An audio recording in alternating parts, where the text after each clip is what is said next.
அனைவருக்கும் வணக்கம். நான் Jeganathan KTV school YouTube channel. இந்த டான்செட் சீட்டா 2024 எல்லாம் எழுதியிருக்கோம். அடுத்து என்ன நடக்க போகுது அங்கே அப்படிங்கிற முழு விளக்கத்தை இந்த வீடியோவில் பார்ப்போம். இதுவரை நம்ம சேனலை சப்ஸ்கிரைப் பண்ணலாம், பண்ணுவீங்க. இந்த மாதிரி தகவலெல்லாம் ஷேர் அண்ட் லைக் பண்ணுங்கள். மறக்காமல் ஆல் நோட்டிஃபிகேஷன் பெல் பட்டனையும் ஆன் பண்ணி வச்சுருந்தீங்கன்னா அந்த அப்டேட்டெலாம் உடனுக்குடனே தெரிஞ்சுக்க முடியும். அதுக்காக தான் இந்த சப்ஸ்கிரிப்ஷனும் சொல்கிறோம். ஓகேங்களா? சரி, டான்செட் எழுதியாச்சு. எதுக்கு எழுதியிருக்கோம்? காமன் அட்மிஷன் இது. ஓகேங்களா? Common admission for MBA and MCA தமிழ்நாட்டில் இருக்கிற arts and science college plus Anna university கீழே வர என்ஜினியரிங் காலேஜஸ் எல்லாத்துக்குமே என்ஜினியரிங் காலேஜஸில் எம்பிஏ எம்சிஏ சீட்டுக்கு அந்த எக்ஸாம் எழுதியிருக்கீங்க. அதோட சீட்டாக வந்து எம்டெக்கு, எம்ஆர்க்கு, எம்பிளானு அந்த மாதிரி கோர்சஸுக்கு எழுதியிருக்கிறீங்க. ஓகேங்களா? நெக்ஸ்ட் ஸ்டேஜ் என்ன? இந்த டிராஃப்ட் ஆன்சர் கீ ரிலீஸ் பண்ணியிருந்தாங்க. இப்போ ஃபைனல் ஆன்சர் கீ ரிலீஸ் ஆகிருக்கு. இந்த இமீடியட்டாக நீங்கள் வெரிஃபை பண்ணி பார்த்துக்கலாம். உங்களோட ஆன்சர் கீஸ் நீங்கள் பண்ணதெல்லாம் கரெக்டாக இருக்கா இல்லையா அப்படிங்கிறத தெரிஞ்சுக்கலாம். அடுத்ததாக ரிசல்ட் எப்போ வருது அப்படின்னு பார்த்தீங்கன்னா 28ஆம் டிக்ளேர் பண்ணதாக சொல்லியிருக்காங்க. 28/3/2024 டான்செட்டு ரிசல்ட் வருது.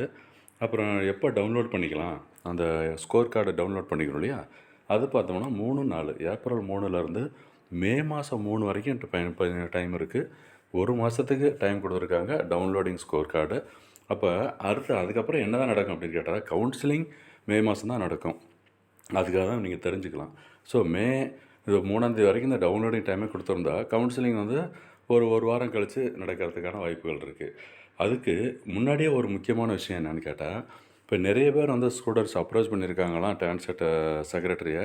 எதுக்காக அப்படின்னா நேமில் வந்து மிஸ்மேட்ச், மிஸ்டேக்கு, ஸ்பெல்லிங் மிஸ்டேக்கு, இந்த டேட் ஆஃப் பர்த்தில் மிஸ்டேக்காக, ஜெண்டரை மேலாக ஃபீமேலாக சொல்கிற மாதிரி, கம்யூனிட்டி, இந்த மாதிரி விஷயம்லாம் கரெக்ட் பண்ணுறதுக்கான ஒரு வாய்ப்பும் கொடுத்துருக்காங்க. கரெக்ஷன் பண்ணுறது எப்போ பண்ணலாம் அப்படின்னு கேட்டிங்கன்னா, எப்படி பண்ணலாம்?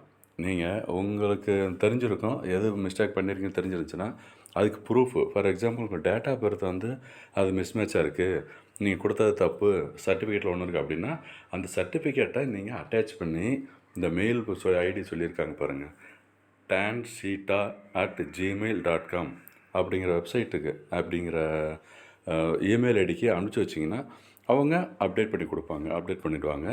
ஏன்னா இந்த டவுன்லோட் பண்ணுறதுக்கு முன்னாடி, ஸ்கோர் கார்டை டவுன்லோட் பண்ணுறதுக்கு முன்னாடி இதை நீங்கள் கம்ப்ளீட்டாக முடிச்சுக்கணும். அதுக்கப்புறம் நேம் எதாவது மாற்றணும், கரெக்ஷன் பண்ணணும் அப்படின்னு சொன்னால் கரெக்ஷன் பண்ணுறதுக்கு வாய்ப்பே கிடையாது. ஓகேங்களா? இதுதான் ஒரு முக்கியமான தகவல். ஸோ அது ஃபைனல் ஆன்சருக்கு ரிலீஸ் ஆகிடுச்சு பாருங்கள். ரிசல்ட்டு 28ஆம் வருது.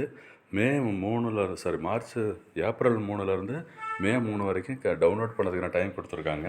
அப்புறம் இந்த கரெக்ஷன் பண்ணுறதுக்கான டைம் கொடுத்துருக்காங்க. இந்த டைம் ப்ராப்பராக யூட்டிலைஸ் பண்ணிக்கிங்க. தேங்க்யூ.